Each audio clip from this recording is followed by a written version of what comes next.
Good morning, day 11. The sun's coming up, that's a good thing.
It's 9 o'clock.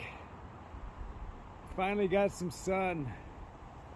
I've given up my dream of breakfast in Summer Haven. It was like 4 something to the trailhead, and then you got to walk through town to the restaurant. So it's probably 5 miles at least. And I got up at 6:30, which is, I really got on the trail about a half hour late today because I didn't want to be walking in the dark very long. I only had to use my lamp for half an hour. But I've been walking since 6:30. It's 9. I've done 1.5 miles. So this wilderness of rocks is one of the prettier parts of the Arizona Trail, so enjoy it.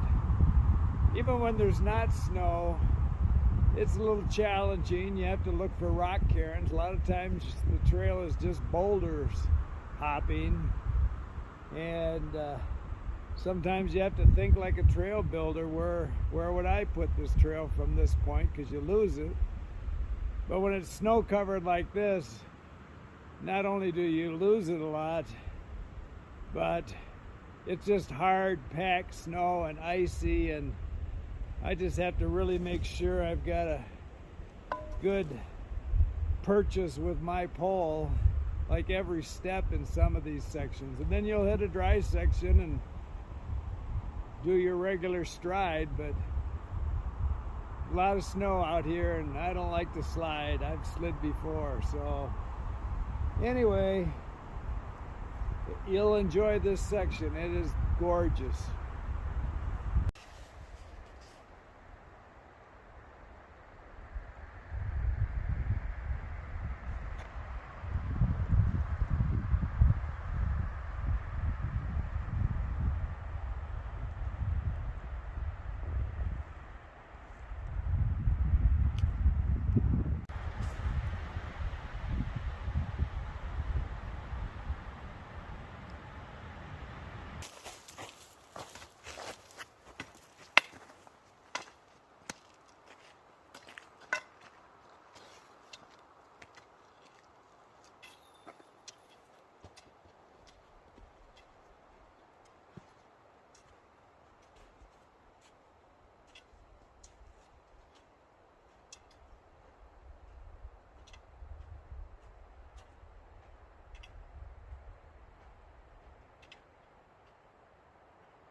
So this is the cookie shop. Don't plan on breakfast.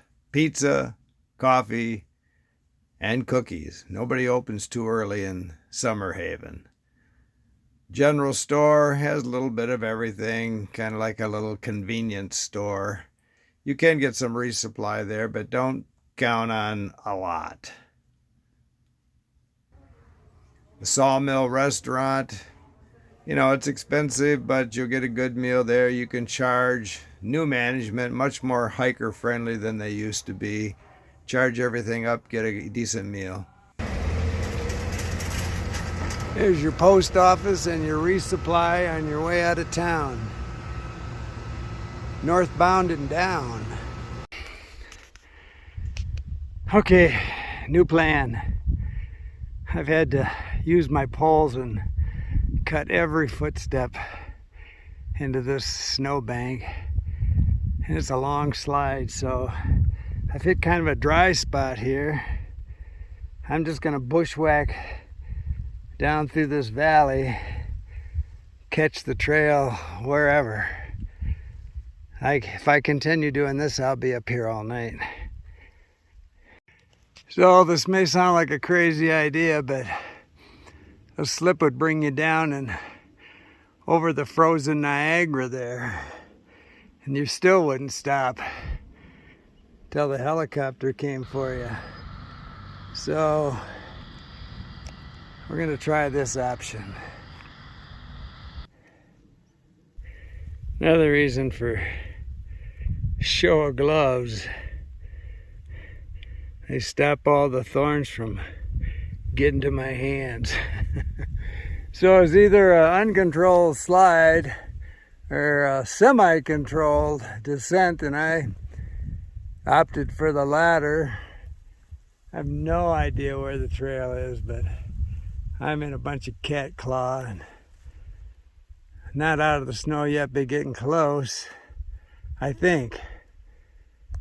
So I'm kind of like Daniel Boone. I've never been lost, but I have been confused for a couple weeks. So I went down into that ravine to miss the exposed icy trail. This is the kind of thing I ran into and I had to push through. And then far out said that the trail was 0.2 miles to the west of me, which was straight up. So it took me 3.5 hours to go to the bottom, climb back up to the trail, just to miss that, I don't know, maybe a half a mile of icy trail. It was a workout. I don't know what and it was just a jungle of that cat scratch, whatever it is. These things save me. I'd have to stop and pull spines out all the time, but I was pushing through that stuff. I don't know what I did to my pack. I'll have to check it. But right now, I'm just trying to get a bite, and sun's dropping right now. So I just want to get a little lower. I'm sure I'm out of the snow, and now I'm done with the Sky Islands. I'm done with snow. Compared to the last 200 miles, the next 200 miles are going to be a cakewalk. Much flatter. Okay, we're about to shut down day 11. Wasn't what I expected. I haven't tallied the miles yet, but it's not many.